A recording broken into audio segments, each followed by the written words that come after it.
There we go. Good evening again, once again. I'm Professor Elwood Watson, and I'm a professor of history, African American studies, and gender and sexuality studies at East Tennessee State University. And it's also good to see a number of ETSU people here.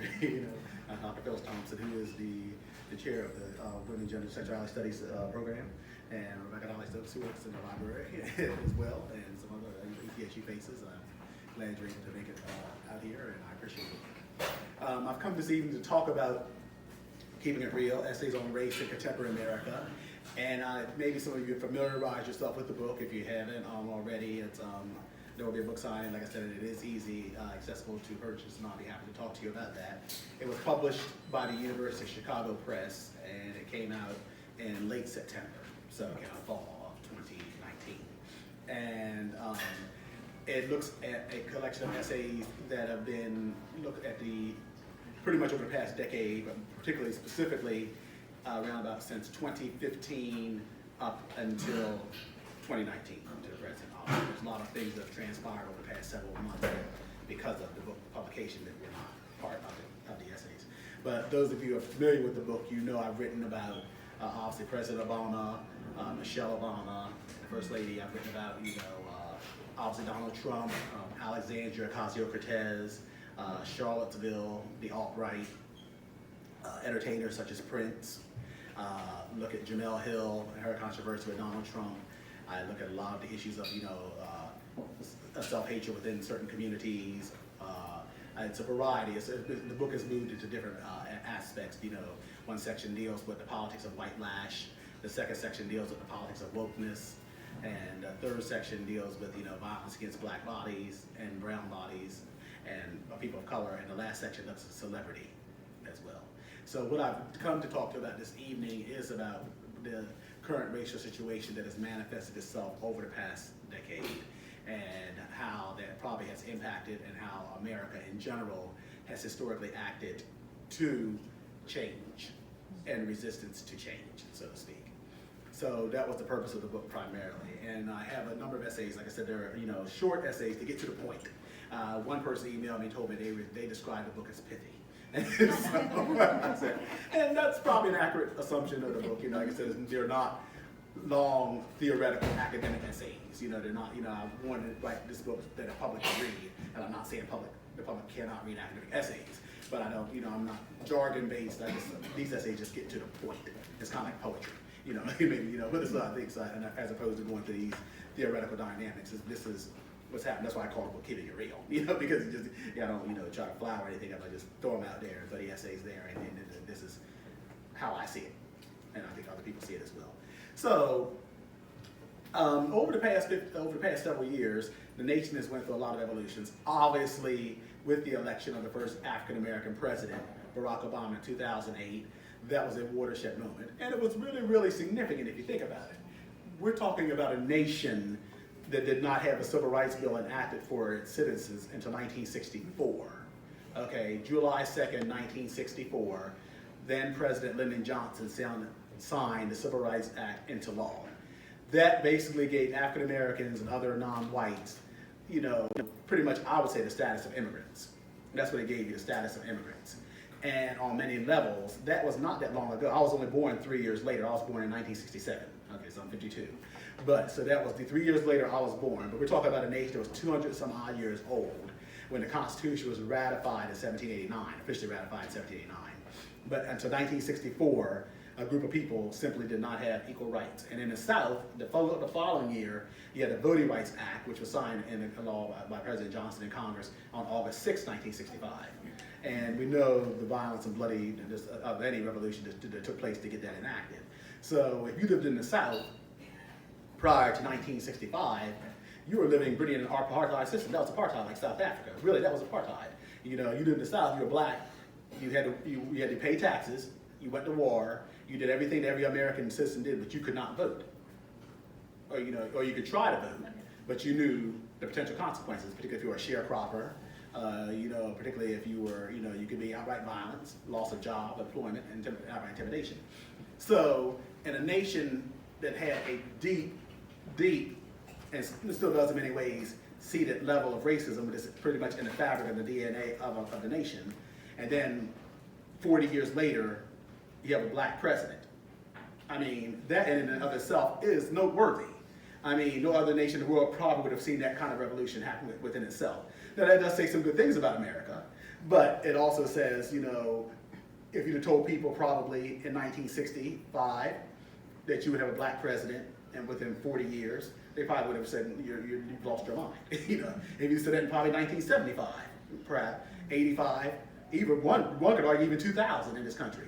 Because one person they told President Barack Obama, then Representative Barack Obama in Illinois before he became a senator, he said that he told a story to a group of people on C-SPAN. He goes, you know, my friend Barack Obama, he said, you know, I think he lost his mind.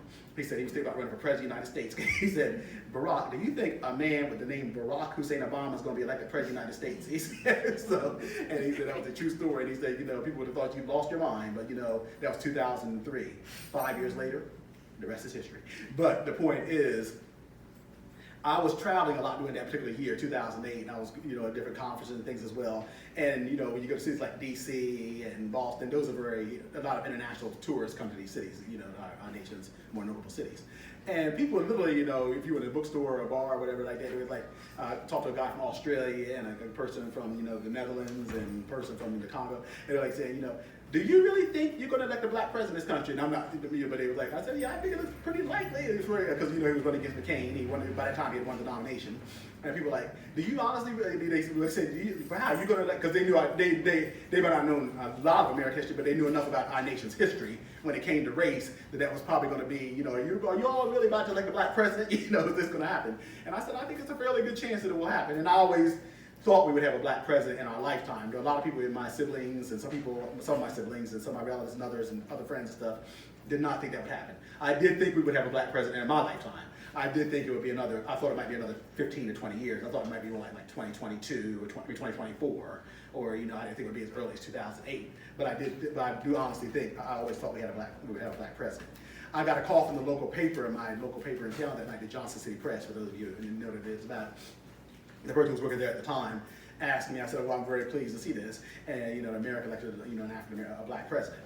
And it was just so moving to see that night when they were interviewing people, you know, at different places, like, you know, at Ebenezer Baptist Church, you know, where, you know, where it was. They went to Spelman College, which was a historical black female college in Atlanta, Georgia. Morehouse, right across down the street, all male black college. Well, it's a historical black college. There are students of other ethnicities that attend it now, but you know, but it was just to interview those students at Howard University, which was, you know, considered, you know, the black Harvard for a long time in Washington D.C. and others as well, and North Carolina A&T and other, you know, great HBCUs. That was just to see them, you know, the reaction from many students, and, you know, and saying that their parents said they didn't think this would happen. I was like, you know, this is so great. But what I'm getting to is that you saw people that were like 90 some years old on TV, and this one lady, you know, just brought me to tears. Like, she was like 96 at the time, so she's still living. She's over 100 now, so she'd be about 108, no. But she was like, you know, never in my lifetime did I ever think I would live long enough to see this. And she was telling the truth. You know about a woman who was 96 in 2008. So you can imagine America, you know, Southern black woman, what she had endured, what she went through. But for her to be able to see something like that, she said she just never thought. So what I'm saying is, I had nephews. My youngest nephew just started college this year. He's at LaSalle in Pennsylvania. He was 10 years, he was in third grade. But you to see black kids and white kids at 8 years old, well, their generation, the first president they really probably even know aware of was a black president. But also you see people who are 90 some years old, almost, you know, the 9th century of decade of their life, to see a black president. Just the dichotomy, you know, this is something they probably thought they would never, ever probably see.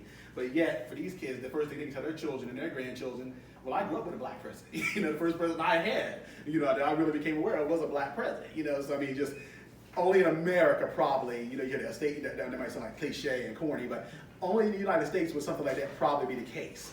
You know, so there are some things about the United States that are spectacular despite its problems, but no other nation would you probably have seen something like that. You know, somebody with the background of Barack Obama, probably prior to Abraham Lincoln, you know, probably had one of the thinnest resumes. That's not a disrespect to him.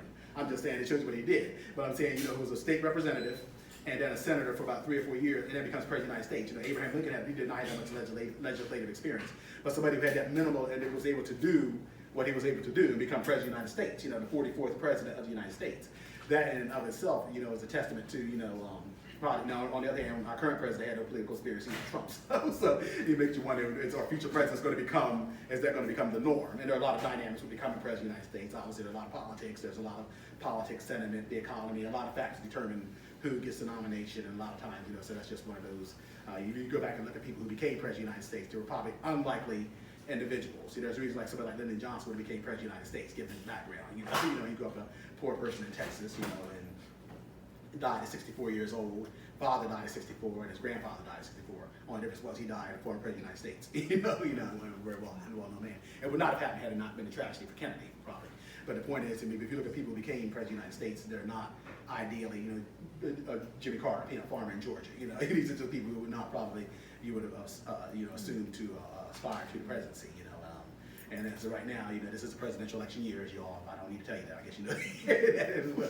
And all the news and fanfare that comes along with it as well. So, we got a person who's running for re-election, Donald Trump, and then, the candidates, they just had another debate last night, Warren, Buttigieg, Sanders, and I think it was Tom Steyer was on the debate stage yesterday. So, in the way the Democratic Party has done this process this year has been, I'm not a fan of it. I think it's very problematic on a number of levels. I think just that people run, and when the caucus come, people that they don't by Iowa or New Hampshire or stuff, then let it go. And that then let them drop out, but don't require these. I think you lose a lot of. I have problems with the debate formats as they are because you really can't. They got 5 minutes to ask this question or 2 minutes to ask this question.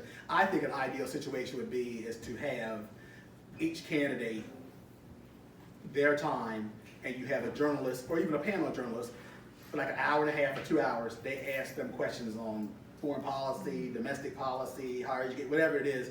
That the way the whole public, okay, tonight candidate so-and-so is going to be interviewed. And that way, I think to me, that'd be more effective because you've got 2 or 3 hours to talk. You would get to know that person and you know where they would stand on those issues. And then after that, if you want to have the town halls and all that, what did you think? Because that way that gives them 3 hours, about a few hours to do it. I think that's the way they should do it as well. And I think that way you get a better gauge of that person's, where they stand on a lot of issues. And if you miss it, it's on YouTube, or we run it. They run things tonight anyway. Overall, you catch it at 1 in the morning, whatever you can, check on YouTube. That's the way. Because I think right now, we have like 20 some people on the stage. That's insane. How you going to, how can you really have an effective debate with 20 people? With 20 people talking back and forth. Anyway, I think so. The debate process is problematic. At least that's as I see it. What we're seeing right now, people would argue, is a backlash against, or some people, Van Jones argued in the night of the election in 2016, it was a backlash against the, we call it a white lash against, the first black president. I think for some segments what got Donald Trump elected, some of it, I think there's no question about it, was race. I think there's a segment of the society out there who did have racial viewpoints, and they felt immigration, and they felt they were losing their, grip on society. I think there's some whites who definitely felt that. But I do think for some whites it was economic too. I think it was a populist message. There are people out here hurting. And Roger Moore, was that? It is Michael Moore. Michael Moore. I'm Roger Moore. James Bond. James Bond didn't say it. There was also Sean Connery as well. James Bond up at the presidential election. He was psychic. But I think Michael Moore himself was telling people in 2015, he was on Real Time with Bill Maher and shit like that, people like Rob Reiner, the director, and stuff like that. Oh, Hillary Clinton's a shoe-in, and the media, and it's going to be closed. He goes, look, I'm telling you, I'm going across the country, and I'm talking to people and stuff. He goes, I'm telling you, I think Trump can really win this election. Okay, he said, I think Trump will win this election. My brother, who's retired now, he was listening to talk radio, and he kept saying, look, I'm telling you, I'm listening to talk radio, and I'm listening to what people are saying. He said, I think Trump is going to win this election. He lives in Delaware, and Delaware's a purple state, but it's more northern Delaware is more blue. But he said he noticed the number of Trump signs in yards, and he said a lot of times Joe Scarborough, who has a show Morning Joe on MSNBC, he said a lot of times they would ask people how many of you voted for Trump, and nobody would really raise their hand. But after the talk was over, he said people would come up to him privately and say, well, I'm probably going to vote for him. So my point is there was a movement out there for Trump because people were not, and say what you want to say about Trump. His message was jobs, jobs, jobs. Let's make America, put America back to work. Let's make America great again, and that can be read different ways, that last thing. But the point is, you understood what he was saying. Hillary Clinton, if you tell me one thing, you could tell me what Hillary stood for. She was for TDI before she was against it. She was just not a good candidate, in my opinion. She was scripted. I'm not saying she couldn't do the job. I think she's a highly intelligent person, and I think she could have been an effective president. But she just did not come across, and she spoke in language, and I think for some reason Democratic candidates have that problem. Not Obama, he didn't have it, and Bill Clinton certainly did not have it, and Obama. But it seems like with John Kerry, you saw that same problem in 2004, those of you old enough to remember that. They just could not, they speak in kind of, I almost call it academic language. They speak in kind of words, George W. Bush, he was saying, they talked about he couldn't speak as well, but George W. Bush Jr., but, tomorrow's going to be a better day, it's going to be, another day's on the horizon. Whether you agree with it or not, you can understand that. John Kerry would talk about, we got to re-amplify the municipal tax credit, people don't understand, like, what are you talking about? The Senate might understand what you're saying, but, the person out here, and I think that people want, the average person out here, they want something that they can relate to. And I think that's what kind of hurt both of those two candidates. They were highly cerebral candidates. I'm talking about Kerry and John Kerry and Hillary Clinton, but they just could not, relate there. And so that's what I think had a lot to do with Donald Trump. I think the economy. I do think there was a fear of, unchecked immigration, loss of wages. I think there were a lot of dynamics that culminated in Trump becoming president. Also, I think if you look, and I talk about this in one of my books, Americans, it's interesting. Americans got a kind of very paradoxical people. They talk about experience and all that as well, but if you look at presidents for the most time, Americans tend to seem like first timers. They like new, fresh faces. If you look at Bill Clinton, Barack Obama, George W. Bush Jr., the Republican Party did not necessarily do that. They were always the party that it was your turn. And it would have been McCain's turn in 2000, but they went with George W. Bush Jr., the governor out of Texas. So, if you look at the people who've usually been elected President Trump. So I'm saying, if you look at people who, for the most part, Americans tend to, at least recently, they tend to elect newcomers, despite all the fact about experience and stuff. They like new faces. So I don't know if a lot of experience is necessary. As a matter of fact, David Axelrod, who was Obama's campaign manager, he told me, he said, look, you're never going to be hotter than you are right now. This is like in 2005 or 6. He goes, a lot of times, a lot of people wait too long to become president. And given Obama's popularity after the speech he gave Democratic National Convention in 2004, it didn't take a rocket science. I was home that summer to visit family at the time. And my brother said the same thing. He said, Chris Matthews pretty much said the same thing. If your wife goes, you just seen the first black president of the United States. Because that audience went delirious. It was just, they went, just like you've never seen anything.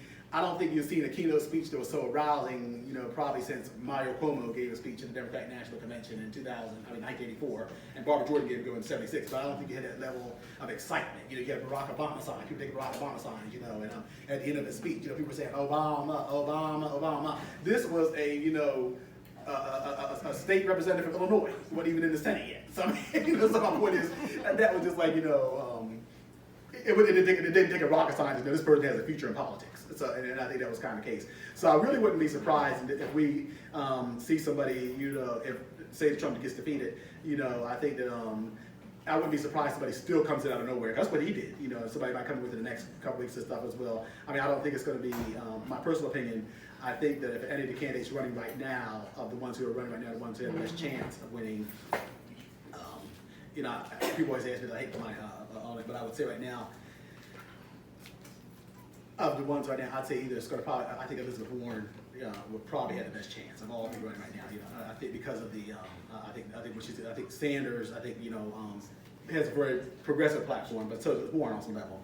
But I also think the age factor is coming into play too. And I think the Democrat Party does have an age problem. Even Jimmy Carter said himself, he goes, look, there's no way in the world I could have done that job at 80 years old. He said, and age, I know we don't want to be ageist, but the reality is that does have to be taken into consideration. You don't have, those people are not going to have the same energy at 80 that they did at 40. Okay? They're just not going to have it. So I think that does have to come into play. And the Democrats, historically speaking, have tended to elect younger candidates. If you look at John F. Kennedy, 43, Barack Obama, 46, Bill Clinton, 42. The Democrats tend to elect younger candidates as well. Now, that being said, that would bode well for Buttigieg, because he's 38, 39. But I think if you look at the history of the Democratic Party, the Democrats have elected younger candidates, whereas Republicans have tended to elect older candidates. That's why I thought Cory Booker, when it first started off, I thought Cory Booker or Julian Castro or, Beto O'Rourke, I really didn't think he had much of a chance, to be honest with you. I'm not saying because I thought he was more of flashy as opposed to some substance. And I'm not, if you're being real friends out here, I'm sorry, but that's what I thought. You know, so, but I thought, I thought, well, probably as well. And I think both of them probably still have a future in politics. They're very young and everything else as well, so don't run that off as well. So I think that is a possibility. What I wanted to do was tonight, you know, to give an overview of the book. Some of the essays I talk about, like I said, I have an essay on Prince. I have an essay on, you know, Roseanne Barr. I have an essay on, Donald Trump. I have an essay on the alt-right. I have an essay on, you know, violence against people of color. I have an essay on, blacks and mental illness and things as well. So, like I said, there are essays, 42 essays in all. Alexandria Ocasio-Cortez, as I mentioned earlier. So that's pretty much what the book is about. It's about essays looking at, you know, America over the past several years and the dynamics and when this came in place. What I wanted to do, as I said, because we have a 60-minute time frame, is I wanted to get the questions from the audience as ASAP, because I wanted this to be kind of your forum. What do you think about the book? What do you think about what's going on in society, and have a give and take. So at this point, if there's any questions, I'll be more than happy to entertain any questions that anyone in the audience may have. Because I don't like to talk too much about the book, because I don't want you to, otherwise you wouldn't buy it. So I want you to know what's in the book first. I'm sorry. Yeah. Who was the original audience for the essays? I mean, who were you writing these essays for? The mass public, academics. You know, I think the essays are accessible, so I think anybody in the public can, you know, read them. But I was looking for, you know, people who don't normally follow politics. You know, people who are intellectuals. You know, people who are intellectually inclined, people who tend to watch MSNBC, you know, C-SPAN, you know, and people who read the newspapers every day. You know, but they weren't published anywhere before this format.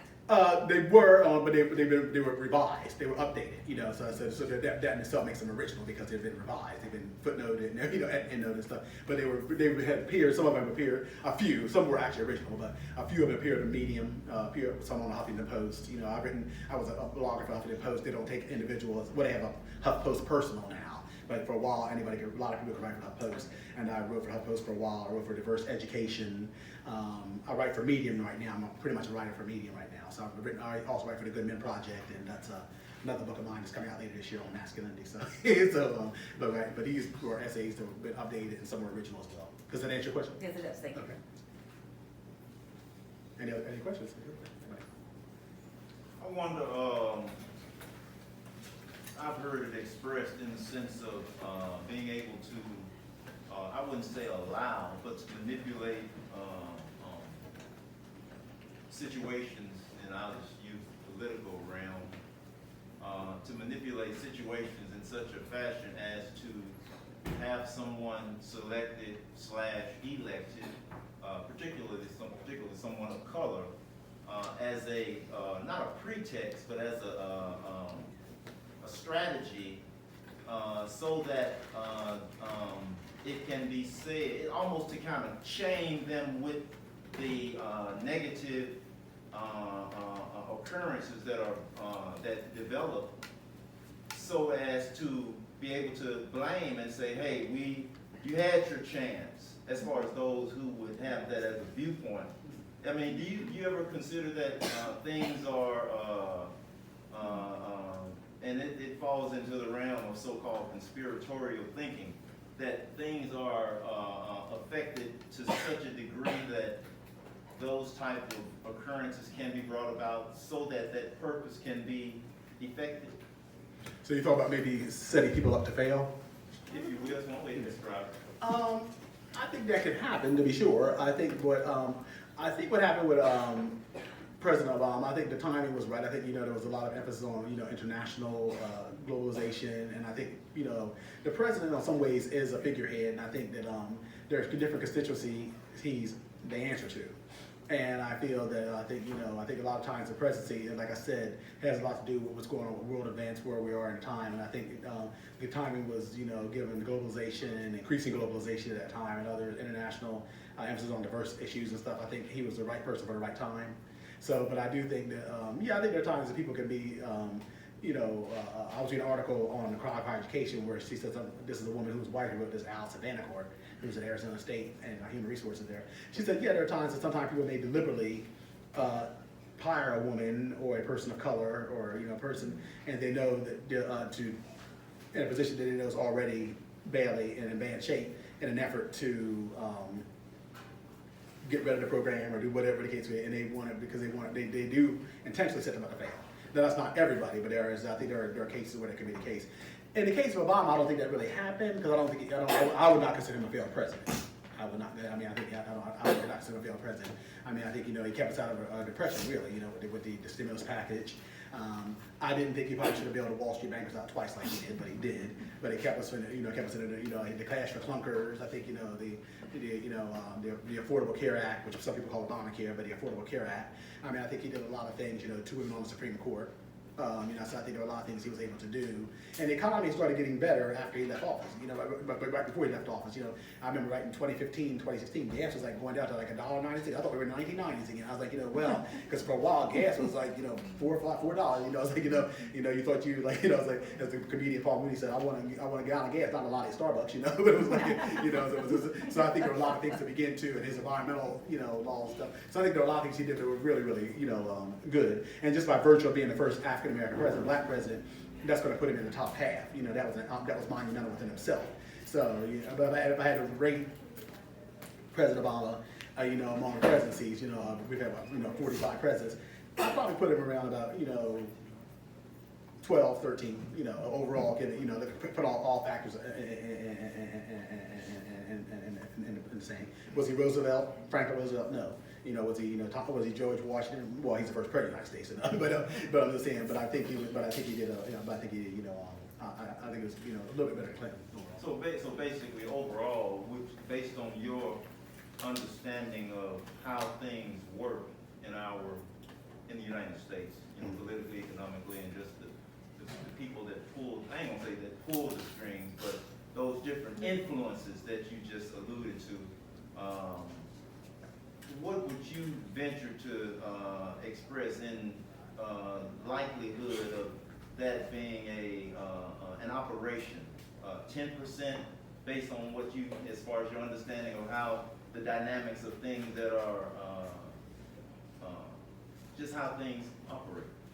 Well, if I hear you correctly about what you're asking, I think, I do think, I think the presidents are, I think in some cases, I think they are selected. I think there are people, I think it's almost like you get a selection of candidates, you can vote for these people. I think the Democratic Party, I think lobbyists, lawyers, special interest groups, I think people do sponsor candidates to become president. I mean, I think it's going to be a lot of people, I don't believe this, this kind of Horatio Alger myth that anybody can become president of the United States, because I just don't, there are a lot of factors that's not going to be the case. I think that, but I do think that certain people are, recruited, and I think that, and I think there's some, whether it's corporate America, whether I think it's, lobbyists or super rich people, I think some of those people do decide affairs of the country, and I don't think it's just United States. I think it's global affairs. I mean, I think it's just not. We're in a global world now as well. So I think there are dynamics. I think you get a slate of candidates to choose from. Yeah.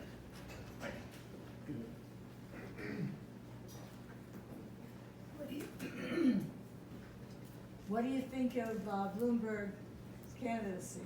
And this is like a new addition to the whole process.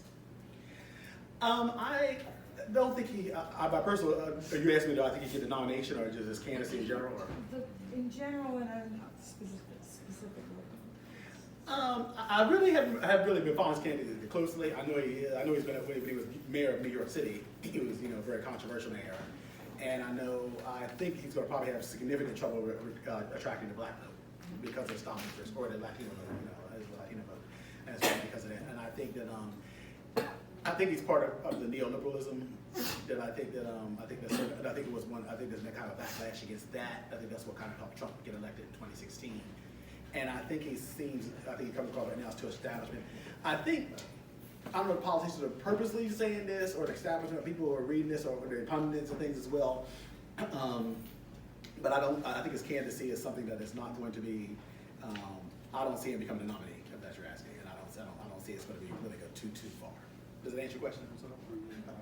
But I think there's this tendency to I think that people say, even President Obama said this himself, which I disagree with this. He says people want incremental change, they want things to move nice. So there might be some people, but I think right now, if you listen to people talking, there are people out here who want some real change. Okay, they don't want incremental change.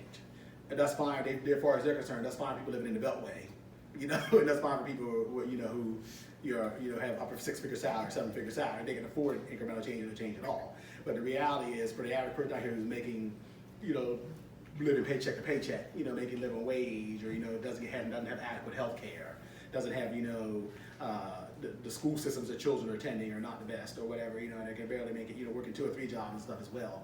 They want significant change, okay? They don't want incremental change. They cannot afford it as far as they're concerned. We're going to change.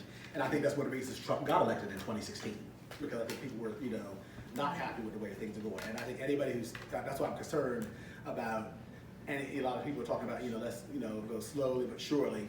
I think anybody talking that rhetoric, you know, for the most part, is not going to do too well. Because right now, if you look right now, who basically survived within the Democratic primary, now it's a different process, but you look at people like Warren, Sanders, who came in, you know, they're still in the race. Biden has got name recognition among African Americans and people. That's one of the reasons, you know, he's my home state senator from Delaware. I'm from Delaware, but I don't support him. But he's from Delaware.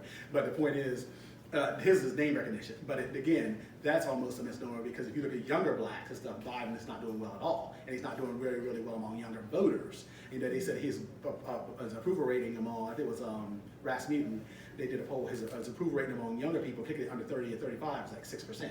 That's single digit.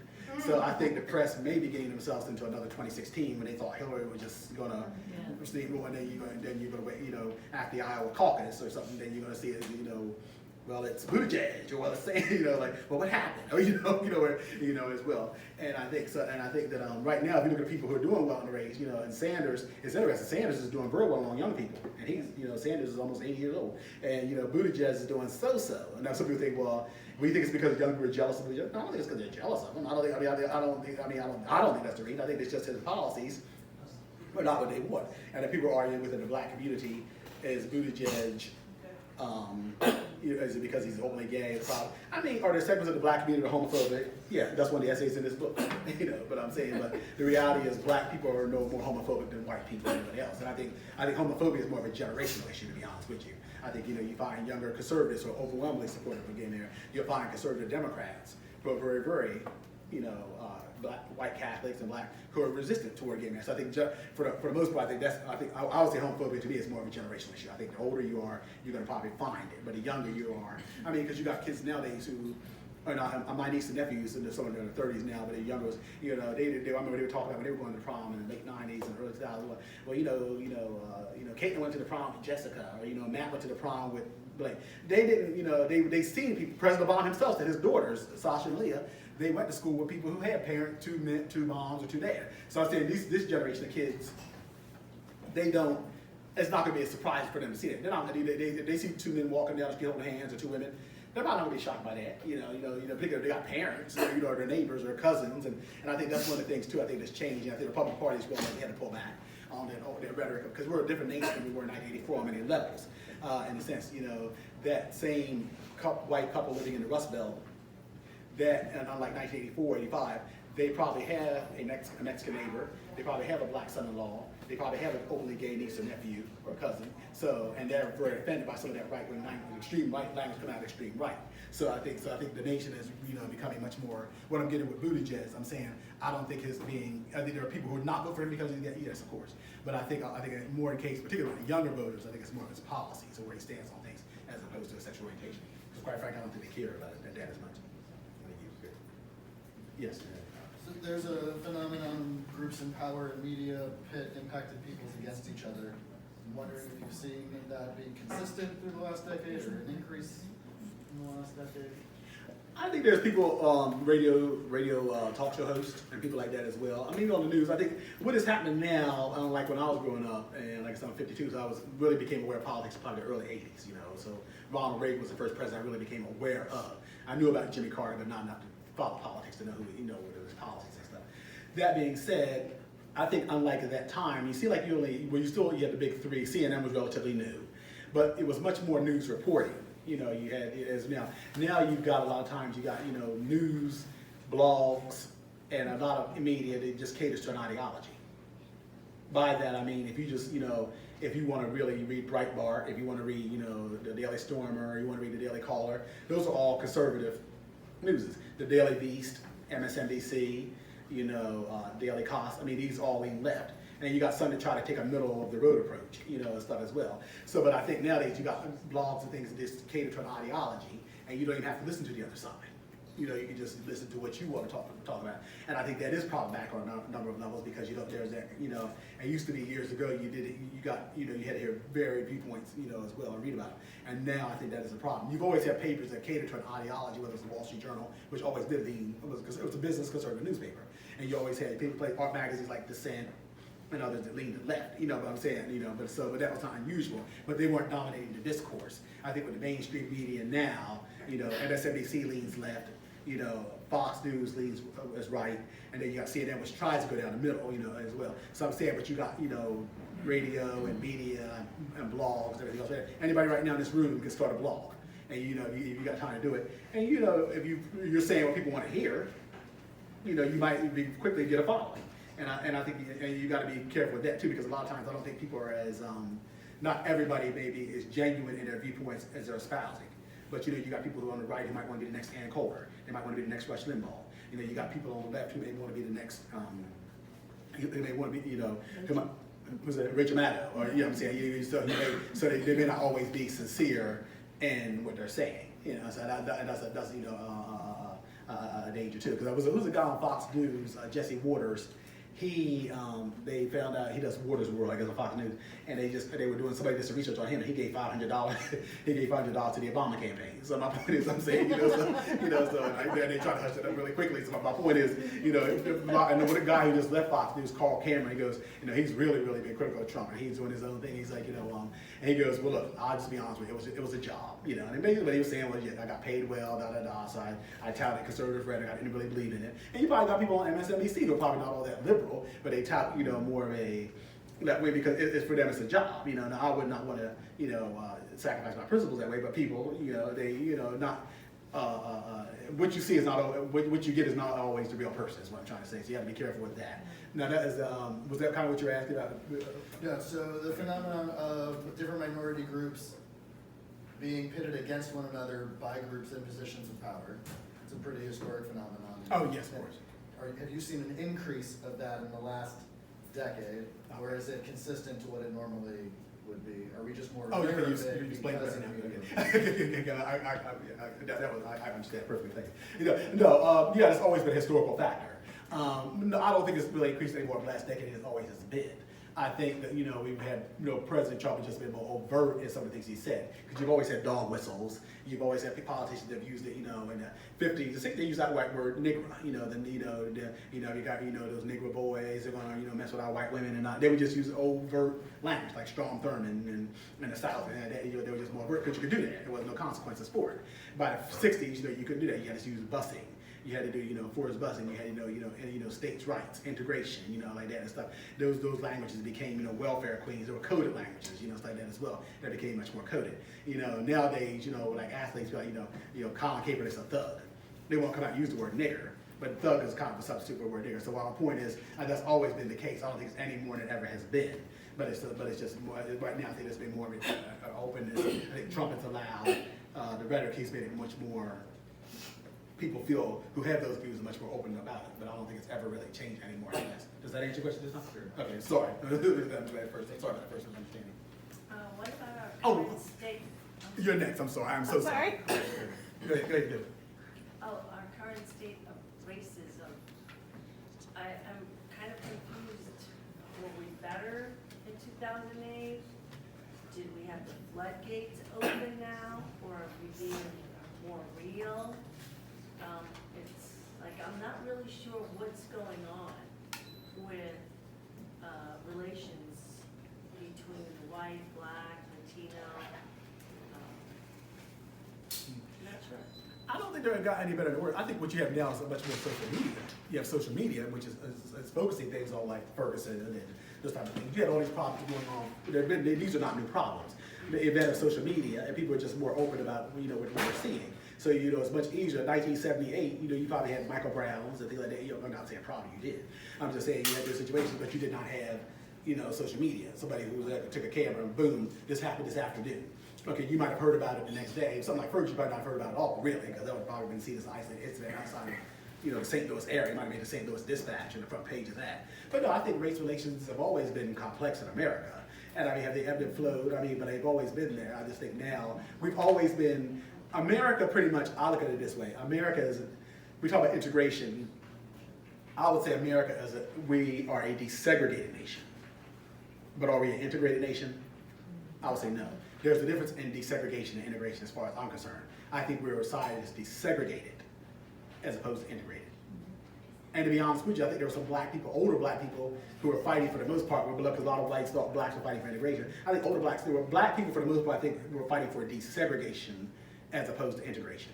And like I said, there is a difference. There's nothing wrong with integration. I'm pro-integration, let me make that clear. But I think black people are fighting for the will, the right to go and come where they want to, like tonight, here in Malaprops, or in a place like that, the right to go and come where they want to without being told where they can live or how they can live and stuff as well. That's desegregation. Are we there? Are we a desegregated nation?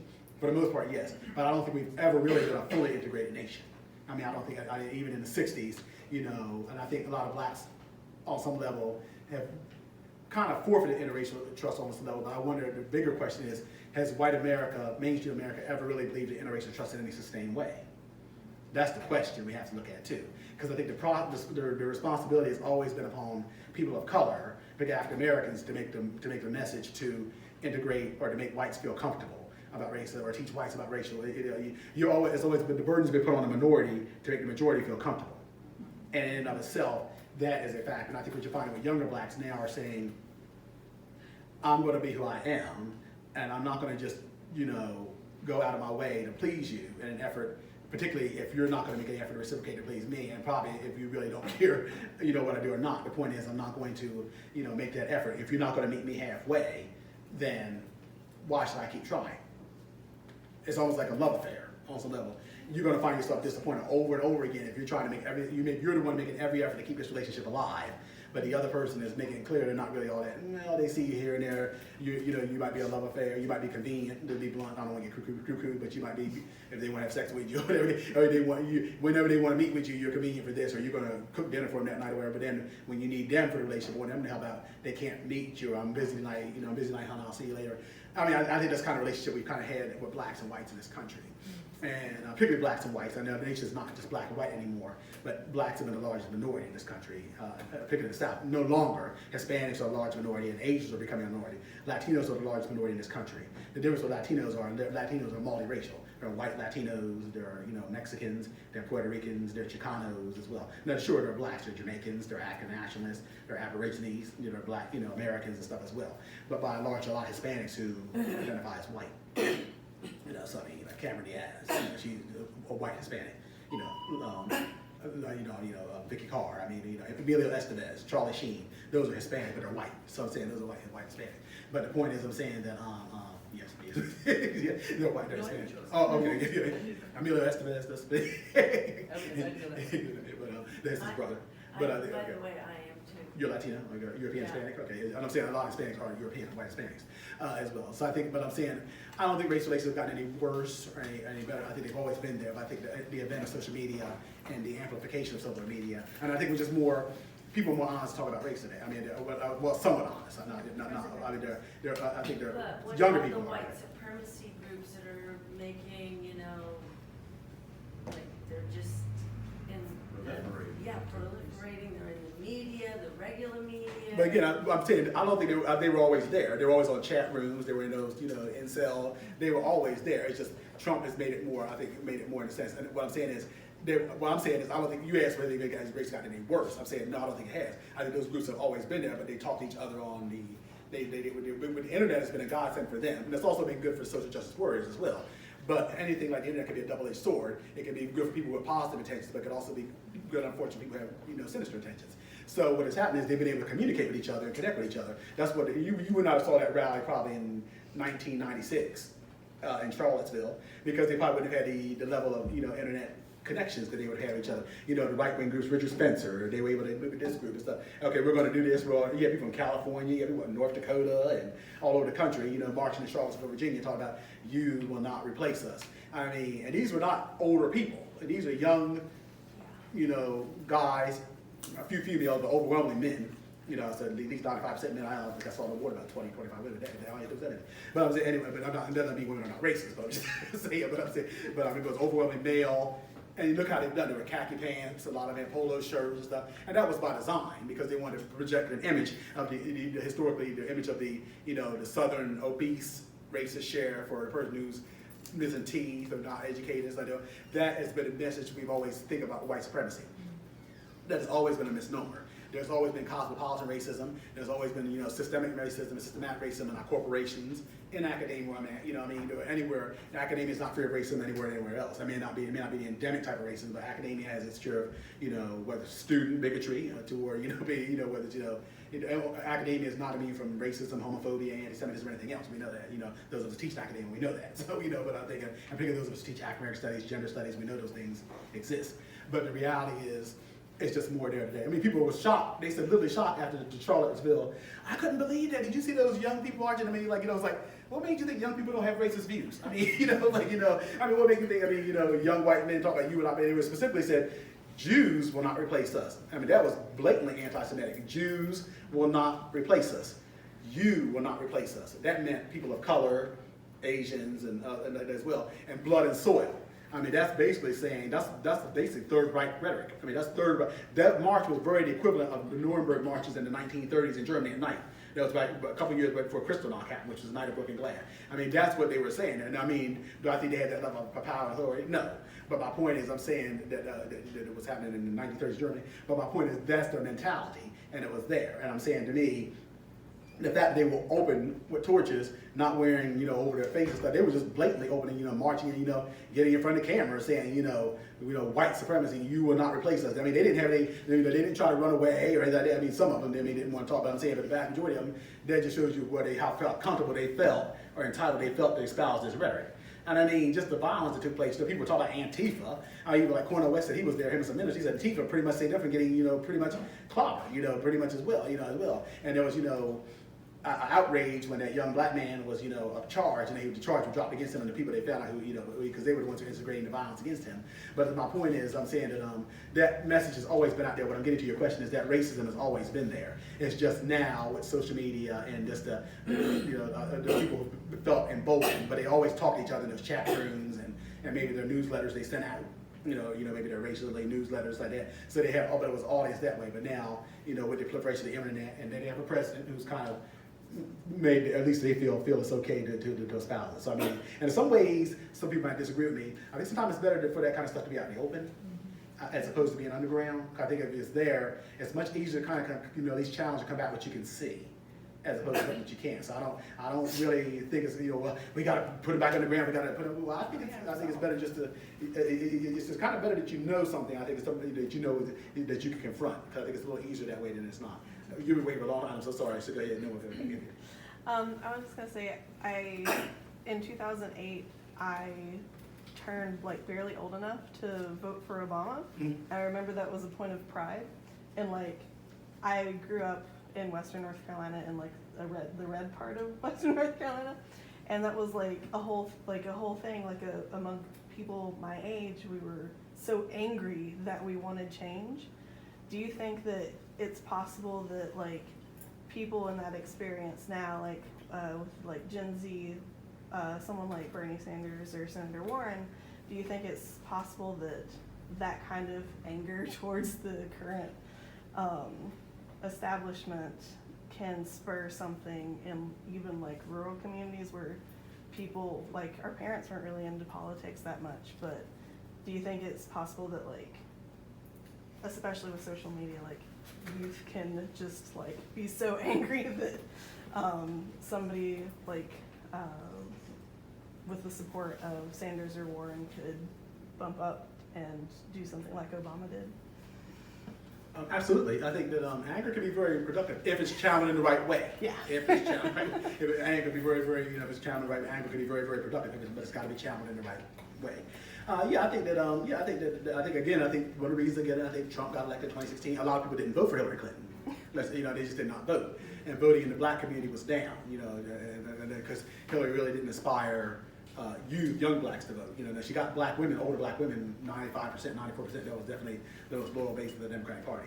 But I think people that can spur a movement. I think in rural areas. I mean, this is not. Again, young people across the country, whether they live in rural areas, urban cities, stuff, people want change. And I think if you get people get moving, that's the case. The problem a lot of times with your generation, younger people historically don't vote.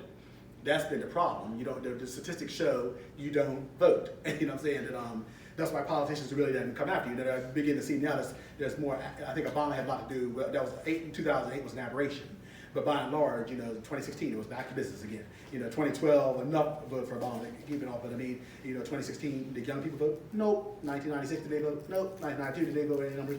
Some segment for Clinton, but by and large, no, they did not vote. In 2000, no. So the point is, I think with this generation, maybe Generation Z, as you described yourself, I think political activism could make a difference. And politicians will cater to people to vote. Why do you think senior citizens, get so much attention for politicians? Why do you think they always go to older town halls and stuff? I mean, when you look at the news now, for the most part, it's nothing but about retirement and pharmaceutical ads or something. Because that's who they're tailoring. I guarantee you, young people voted in the way that older people vote. Even there'll be talk about getting rid of all student loans, all kinds of stuff about education. I mean, what Warren's talking about, Bernie's talking about it right now. Right. Bernie Sanders and Elizabeth Warren, now she's changed, won't be $50,000. I'm talking about getting rid of total student loans there. So my point is, and I've always thought college should be free anyway. Now, not just the 4-year college. Obviously, as a college professor, I have a vested interest as many people in college as possible. And I think anybody who wants to go to college should have the right to go. I don't mean that in a elitist disrespectful way. But let's have trade schools. Let's have a lot of other ways for people who want to, educate. Not everybody has to go to a 4-year college. If you want to, open up a bookstore. I mean, if you want to work in a bakery, if you want to open up your own bakery, if you want to be an apprentice, there's nothing wrong with that. Okay, we're telling too many people now that you've got to do this in order to be successful. Well, no. If everybody wants to, if you want to be a chef, you want to be a mechanic, if you want to open up your own auto mechanic shop, if you want to open your own bookstore, if you want to be, that is nothing wrong with that. You're providing a service to the public, and if that's what you want to do, that is nothing wrong with that. And we got to provide education, I think, in a broader. And just stop telling people that unless you go to a 4-year college university, that that you're not going to amount to anything. That as well. Does that kind of answer your question? Yeah. Okay, as well. And somebody else had a question. A couple of hands over here, and then you. Okay, so, first question, I think I know kind of how you're going. I was thinking about Fredericksburg, Virginia, where the slave block is in the sidewalk. I don't know. I'm not familiar with that. Okay, never mind that. All right, and then so the next, if you're familiar with that. Keep on. There's a slave block in Fredericksburg, Virginia that they've been a lawsuit about whether or not they remove it or not. Okay. But the other question is, I kind of wonder, like, when we say Black Lives Matter, I'm kind of at the feeling, in the United States, does any lives ever matter? I mean, I don't think it's regardless of Black lives or any lives. We get on these trips that say lives matter, suicide matters, PTSD, but really when it comes down to it, I really don't think we give a fuck. I mean, we don't care. I mean, person's here today, dead tomorrow, and we really don't. Well, I think there are people. I mean, obviously there are people who. I think there are a segment of society who does care. But I think there are a lot of people, like I said, most people go on with their everyday lives and stuff, and I think, people who are filled with, mistrust and distrust and hatred of others, I mean, they probably don't care, but I think, the Black Lives Matter, that's a whole talk within itself. I think when people said Black Lives Matter, they weren't saying that white lives, Asian lives, or any other lives don't matter. And of course, we all know that, we're saying, that's like saying, nobody's saying if the, it could be like saying the Indian Ocean matters. Nobody's saying the Atlantic, the Pacific, other doesn't matter. Of course, we know that's a given. So the reality is, but they're saying there's probably something going on with the Indian Ocean. The problem that needs special attention needs to be addressed to that is not going on with the other oceans. So that's what we got to look at. And I think Black Lives Matters. We know that in general, white folks are not being shot down in the street on a regular basis, or having very, very negative interaction with police officers or other people as well, or have a disproportionate number of people in the criminal justice system. As well. And I think that's another reason why somebody said they voted for Trump. One guy said he voted for Trump because of Clinton's 3 strikes laws, and he said he had a number of relatives who went to jail and stuff. He said he could never forgive the Clintons for that. So there are a number of people. Michelle Alexander, her book The Legion was terrible. I say terrible. She was very critical of Hillary Clinton and the Clinton and stuff. So I mean, there are a lot of black people who just did not warm up to the Clintons, and I think that did help in some segment to help Trump. maybe a couple more questions, because I know people can always talk at the table. Okay, sure. What is your feeling about the removal of the Confederate monuments, and how would you suggest this be done in a way? I mean, what is your feeling about where they should go, what should be done, and how? They should be in museums. I don't think a Confederate flag should be flying above a state house, no. It's rooted in a very negative, oppressive legacy. But to say to get rid of them, period, no, that's ridiculous. They need to be in museums because you need to know that history. They, I don't think we should have a, Nathan Federer, but it should not be a statue of him right down in the middle of town, no. But I mean, I think, but that being said, should it be in a museum? Yes. I think the flag needs to be there because we need to know about that history, okay? You don't want to erase history because that doesn't do anything any good at all. But they need to be in museums so people can see them and know this is what it was about. And I think history now, I'm obviously thinking this as a historian, history needs to be taught now more than ever, okay? I think gender studies courses, race courses now in the climate that we're in, now more than ever. Given the number of biracial and multiracial people in our nation now, kids coming up, and there's a number. I live in the Tri-Cities, and some people here do too. And I ride by the schools in the afternoon, and you see kids, definitely multiracial kids, biracial kids. One little girl, apparently, her father was Hawaiian and Japanese. Her mother was Black and Native American. Now she's got 4 ethnicities running through her veins. So I mean, and that's not unusual. I have a biracial niece and nephew myself. They're adults now. One's 20, one's 18. But I'm saying, so within my own family. So I'm saying, those type of things, they need to know this history. There are people who did not. What I'm getting to is, you could not even marry in certain states. Particularly Virginia, Loving versus Virginia. The movie count. There are certain states it was illegal to have interracial marriages. It's not. Most people now are not shocked to see an interracial couple. That's not unusual. You see their children. So I'm saying those kind of things you learn through history. But I think that they need to be in a museum. And they need to be in it, but in public display, I'd be very, apprehensive about that. But have them in the museums where people can learn about the history and know about it as well. Does that answer it? It does, but one question I do have is, what would you do about Stone Mountain? Well, I don't think we could put in museums. I guess there should be obviously there should be a sign or something there. You're saying this is the history of Stone Mountain. And that could be a good alternative too. There's a sign, the best thing is say this is Stone Mountain. And just a big sign that gives you the history of what it was about. That way you can display what it's about. I mean, that's the best we can do there right now. So. Since we're talking about that time frame, how are you seeing the parallels between Andrew Johnson, who was president during Reconstruction, and what's going on now? We're talking a lot about parallels between the two presidents. Very similar. History. Who was that? Was it Mark Twain? So they said history doesn't always repeat itself, but it does rhyme. So, I think but I think there's some very similar. As a matter of fact, Andrew Johnson was from Greenville, Tennessee, and there's a little. I know every year it says like home of the 17th president of the United States, but it's a very little sign. It's not a big sign. I joke when I go to Greenville, it's not a really big sign. It would be like I can imagine Arkansas must have a big sign. Bill Clinton or Plains, Georgia, Jimmy Carter, but there's a little sign. I mean, I swear, I don't think it's much bigger than. Maybe about this big, was about Andrew Johnson. It's a little tiny, it's not big, so it's clear they don't want to. I don't think they really want to acknowledge the fact that their towns are 17th president of the United States. But that being said, which is still significant in that regard because very few, only 40. Really only 44, because Grover Cleveland was the 22nd and the 24th president of the United States. He was president twice. So we've only had really technically 44 presidents, so if you want. But he was still, that's how they dated. That being said, I think that, to get to your question, it was, I think there's some similarities. I do think, though, I think if you look at history, there are a lot of eerie parallels that were happening in the 1850s. That are happening today too. Particularly around 1857, 58, that are happening now. People talk about secession, and there was a bubbling up about race, and stuff like that as well. The Three-Fifths Compromise, the Missouri Compromise, all that stuff is going on with Dred Scott and decisions. And a lot of people are bringing it up now. So, and after we went out of the 1850s, we know what happened in the 1860s was a civil war.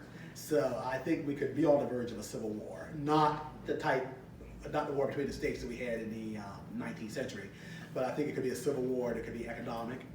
I think there could be a civil war. There could be certainly religious-based. I think we could very well be in that kind of civil war. And heaven forbid we do, but I think, and I hope it doesn't happen, but I can see, people attacking corporations or businesses being blown up or sniper attacks like that. And I don't want any of that to happen. I pray it doesn't happen. But I think we could be in that kind of civil war. That could be very, very problematic. If economics in this country don't change, I think there's a lot of unrest and a lot of dissent right now because people want change. And again, I think anybody's talking about incremental change. I mean, if you read, this is across the board, across race, across religion, people want radical change. I read a lot of websites. A website called Ford, which is a Jewish website, It's online, Fort.com, and it was clear, and it was, they were talking about, one thing about Bloomberg, they were talking about, and one of the writers said they don't think Bloomberg should be president because they said Bloomberg, he's out of touch with reality with the average American and stuff and da-da-da-da. And they were talking about, they feel that there should be radical change. They talked to a lot of people in their communities, and even Hasidic communities, Hasidic Jewish communities and others, they want radical change. So I think it's across religion, I think it's across region, I think it's across race. People want some serious, they don't like the way the country's going, okay? They think we're going down the wrong road. They want a U-turn, or they want something, they want something serious. And I think we have time for one more question, and I'll be happy to answer. I'm plenty of questions. We'll take 2 more if you need them. I just wanted to say, I think that the truth of Jesus Christ, who he is and that message, I think that cuts right to the heart of anything that's unjust. Well, if you're a Christian, it does. I mean, people, if you're Jewish, celebrate Jesus. If you're a Muslim, not everybody celebrates Jesus. But yeah, I mean, for Christians, that might be somebody who's a practice. And even for some Christians, I mean, there are a lot of Christians who don't, they wouldn't be a Christian, but there are a lot of atheists, But I think that's a religion. That's what I'm saying. You kind of answered my question. I think it could be a very religious-based civil war. I mean, something like that. But I think, if you're a Jewish person, celebrate Jesus. If you're a Muslim person, they call it that. So it depends on the religion you are, But within the black community, for the most part, that would be a very accurate assumption. Yeah, I was going to ask, what do you think are the most exciting potential short-term or long-term impacts of some of the new women of color in the freshman Congress class? I think, they're very, very young. I mean, I think Alexandria Ocasio-Cortez was the youngest person elected to Congress, and I think I got essay in there on her, so you said, reading her today. I feel that, they've come to Washington, committed to change. Ayanna Pressley and, Tlaib and others like that as well. I think that that's one thing I think that's really scaring some people on the right, because I think Alexandria Ocasio-Cortez, they all stand, she's a good example. I'm going to focus on her right now because she's young, she's Latina, she's brilliant, she's capable, and she knows how to play the game. Trump doesn't really talk about her too much because I think she knows how to play his game. She's got a large following. And I don't like to use college terms, but you always hear young people talk about SmackDown. They don't mind. These younger Congress people don't mind, kind of getting into it. Older people are kind of like, let's do this more diplomatically and stuff like that as well. I mean, they don't mind. Young people like that, whether it's her or, Beto O'Rourke or, the younger people, or the young ones, and they don't mind getting into, SmackDowns and fighting. They just, so I think they're going to be much more direct, and I think they're kind of, they're echoing what their audience, because they follow their, people follow their, constituencies and, stuff. And it's clear their constituents are probably telling them, we want change. We want radical change. Look, we don't want to work. Right now you got people I call the working middle class. I mean, it's what working poor. Years ago, about 25 years ago, in the 90s, people say, well, I got a little bit left over. I'm barely making it, but I do have a little bit left over. People did seem to have some money left over. Now you got people literally working and cannot pay their bills. And you got people just literally working to be working. Now think about that. You're just working, but you can't even make ends meet. You got to borrow money. You got to do this. You're working. You're going to work and can't even pay your bills. You're swimming upstream. I mean, that is not what America was supposed to be about. Okay. Now we always do people that make millions of dollars, but people are still able to live well. Probably usually go out to eat dinner once or twice a week, whatever. That wasn't all that long ago. Now you're finding people who literally cannot even, pay their bills. They're going to work, working long hours. They're going to 2 jobs again. Now there's something wrong with that picture. Okay. The nation's wealthier than ever. And you're seeing these wealth gaps. We have the largest wealth gaps you haven't seen since the Gilded Age, speaking of history. You got the wealth of, you got people, and people like Elizabeth Warren said it best, people don't begrudge, some people do, most people don't, I don't begrudge people making money. But, there's something wrong when somebody's making $3 billion a year, and somebody can barely make $20,000 a year. Now, there's something wrong with that picture. I mean, that's just, what in the world, I mean, you got people worth what? What was the one woman who sued her husband because he only wanted to give her $2 billion and she didn't think that was enough? She wanted more like 7 or 8.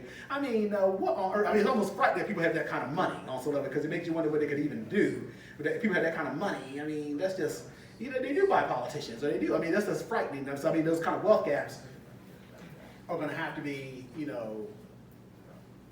we're going to have to close that wealth gap. Like I said, I think most Americans probably don't even care if people have that kind of money. But as long as they can make a living. I mean, if people can make a decent living, send their kids to college, get health care. That's a big issue right now, health care. And I think that, I got a relative right now who, suffers from mental illness. And they've been able to get health care.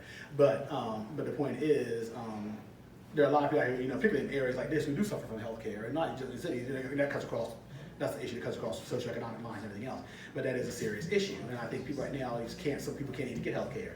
And what you got now, you got people being incarcerated, you know, because, you know, a lot of these people are not even so much criminals, they're mentally ill. You don't incarcerate mentally ill people. That is not helping their problem. That is making it worse. They need rehabilitation. They need help. You know, I mean, you don't put nonviolent people in jail because they're using drugs. You know, you try to get them off drugs. Look at the opioid crisis. A lot of that's rooted in economics. A lot of that's rooted in mental health. And I mean, that's, you know, rural areas and even northern England, it's decimating certain communities. There was a New York Times had an article about Ohio town, where the young people in the town were just, you know, the town just been decimated because some of those people got hooked on opioid epidemic.